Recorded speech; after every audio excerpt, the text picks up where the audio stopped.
You're going to hear from all of the candidates tonight saying that they will fight Trump and lower costs. I ask you tonight to listen for the proof versus the DC talking point, because we deserve somebody who is going to show up, who is going to listen. I am running for Congress because America is in critical condition. A few weeks ago, I took care of a gentleman, Mr. S, who came in with a life-threatening complication of diabetes. He has a full-time job but couldn't afford his medication. No one should require the ICU because basic medical care is too expensive. But that's what we see under Tom Kean Jr. and Donald Trump. I was appointed by President Obama and served in 3 White House administrations.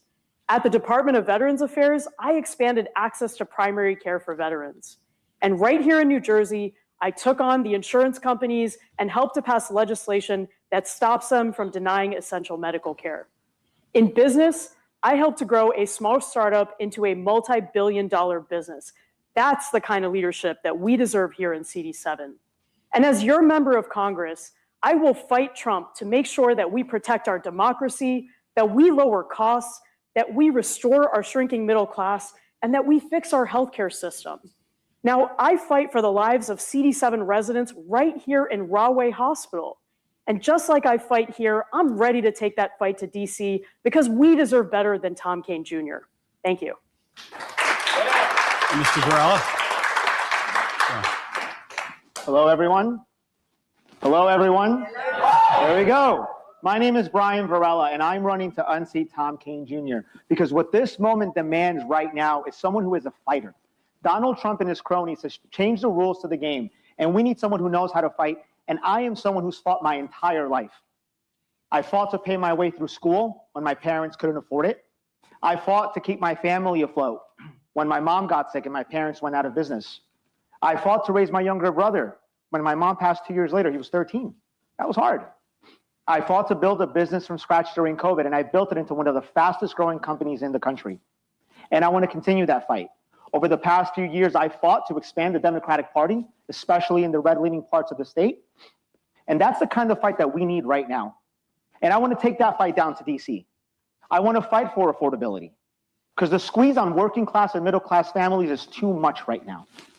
I want to fight for Medicare for all because the fact that we pay the most amongst developed nations per capita, but somehow have one of the worst qualities of care amongst developed nations, to me is unacceptable.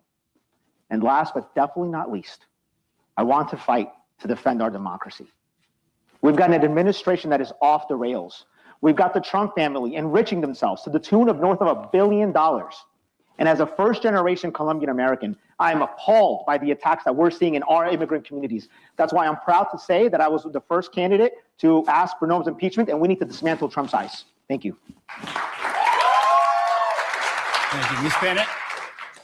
I believe we can create a future where every kid has a fair shot at the American dream, just like I did, where you can work hard and build the life you want to be able to build, and where everybody feels safe in their community. That is not what is happening in this country right now. This Trump administration is destroying our democracy. They are enriching themselves, and they are making our problems worse. Tom Kean Jr. is a coward, and he is complicit. We are going to hold him accountable in November. The man that you're all running against, Congressman Tom Kean Jr., has been missing from Washington for more than 2 months due to an unspecified health issue. His office has not provided any specific explanation for what's wrong or when he might be back. So obviously, we all wish him the best. But as an elected official, what duty do you think politicians have to be open with constituents about their health issues? And I'll start with Mr. Varela on this. Sure, and to your point, Joey, we all wish Congressman Kean that he's okay and that he's healthy. But look, at the end of the day, you're a public servant. And while I don't think you need to be putting out your own personal medical history out there, you at the very least have a responsibility to be communicating with your constituents and with your district. And while Congressman Kean has been absent for the most part, no town halls, these scripted telephone things that are kind of weird, there's not a lot that's really changed from then to now. He's still absent, and he is still not communicating with constituents. So frankly, I think that we're maybe more aware of it because of the health reasons behind it. But from my perspective, nothing's really changed. If you were missing work, you would tell your boss. And Tom Kean Jr.'s boss is the people. He did not tell us. That's it. And in the time that he did not show up for work, he has raised more than $600,000 just from corporate PACs alone. That tells you who his boss is. We are watching someone who has a history of just avoiding reaching out to his constituents and being available to his constituents. And we deserve more in CD-7. Donald Trump beat us for a variety of reasons. He appealed to young voters. He appealed to men. He appealed to Hispanics. Ladies and gentlemen, I am literally a young Hispanic male. I love it when that gets a laugh. But furthermore, we saw Tom Kean Jr. ride those coattails, right? And I think that what we are seeing across the country previously has been a lack of energy within the Democratic Party. And the reason for that is that we continue to nominate the same establishment type Democrats. These are Democrats that don't understand what working class and middle class families are going through. And it's time that we bring in an outsider, someone that knows what it's like to live the struggle, someone that can connect, someone that knows what are the kitchen table issues that keep parents up at night. Because at the end of the day, when I talk to voters, it's not left versus right, it is top versus bottom, and they're going to vote for the candidate who's going to provide the issues to what they're seeing every day. This next question. So, David, since I used some of my time, I just want to rebut something that Dr. Shaw said. Actually, unless you were attacked, in New Jersey, attacked is a very unique word. We're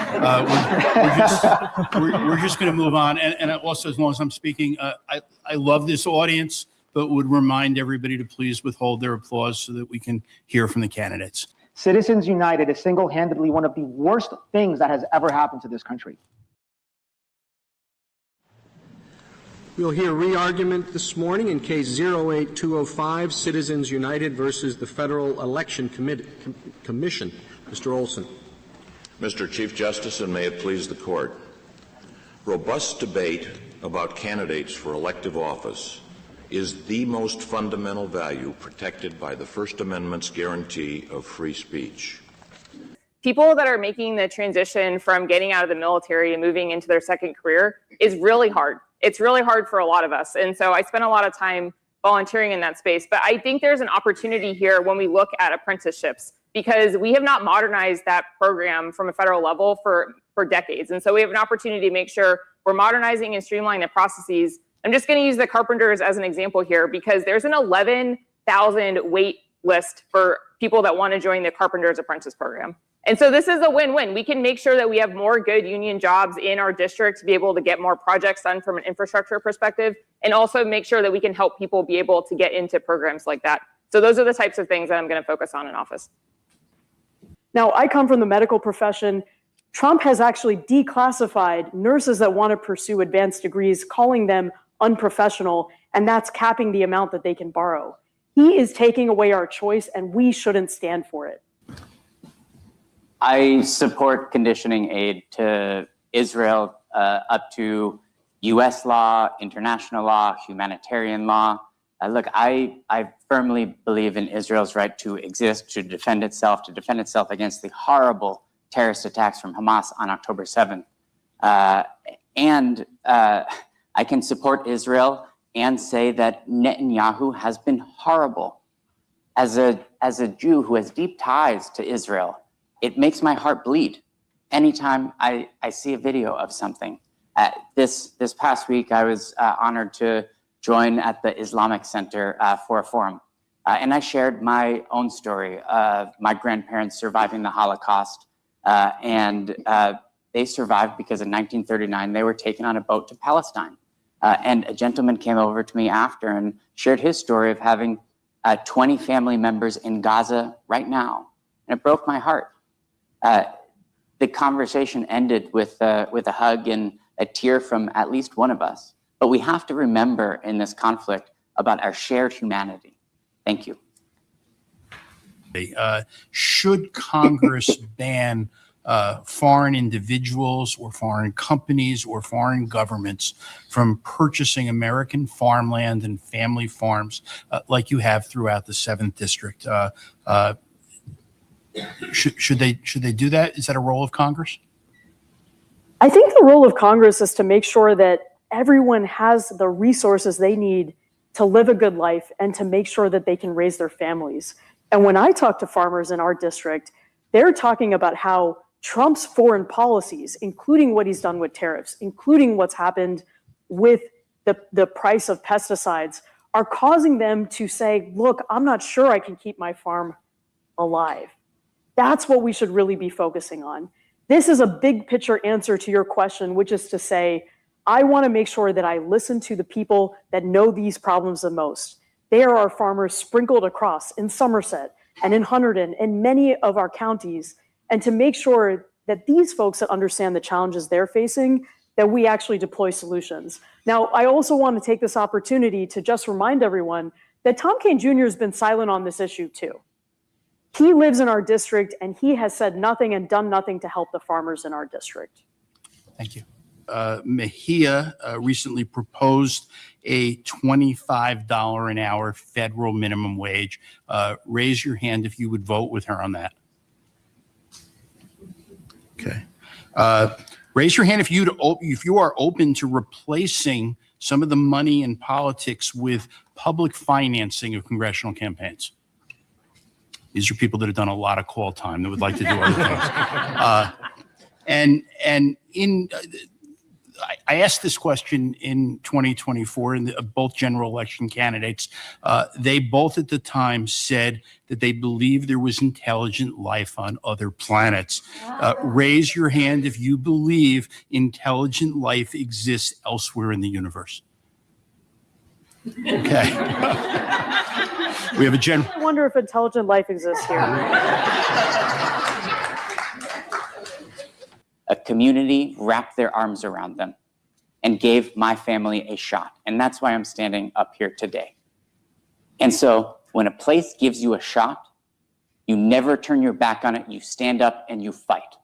And so I'm asking all of you to give me a shot now. I'm asking for your vote. And if you give me that, I will stand up and fight for you and your families every day so that we can all feel like everything is better in New Jersey. Thank you. My background as a military veteran, private sector leader, and mom uniquely positioned me on being able to do that. It is a scary time in this country right now, but we have something here in this district that we can do about it, because this is one of the most important races in the country this year to take back the House. And the news from last week makes it even more important. So I'm asking for your vote on June 2nd. We'd love to have you on the team. Please go to Rebecca Bennett for Congress to get more involved and learn more. But thank you guys so much for being here. Thank you, Mr. Varela. So this is a district that's literally moving by 1 to 2 points every single year. We need someone that can build a coalition. Look, I am not the establishment pick. I am not the DC pick. I am the outsider. And in spite of not being the DC pick or the establishment pick, I have built one of the broadest coalitions of anyone in this race. And what's particularly interesting is that this coalition is not a moderate coalition or it's a progressive coalition. It's a coalition that spans the entire ideological spectrum. I've been endorsed by Mayor Baraka, my dear friend Patricia Campos Medina, and I've also been endorsed by the former Senate President Steve Sweeney. I've been endorsed by Democrats that are winning in Trump double-digit areas. These are Democrats that know what it takes to win tough fights, and they've signed on to me. Secondly, we need someone who's going to expand our base. As I mentioned earlier, Trump attracted young voters, men and Hispanics. I'm uniquely positioned to bring back the base that we lost in 24. He can't call me can't call me anti-business. I am a business owner. He can't call me. You know what? Vote for me. Thank you. I hate the Shah. 60-second thing.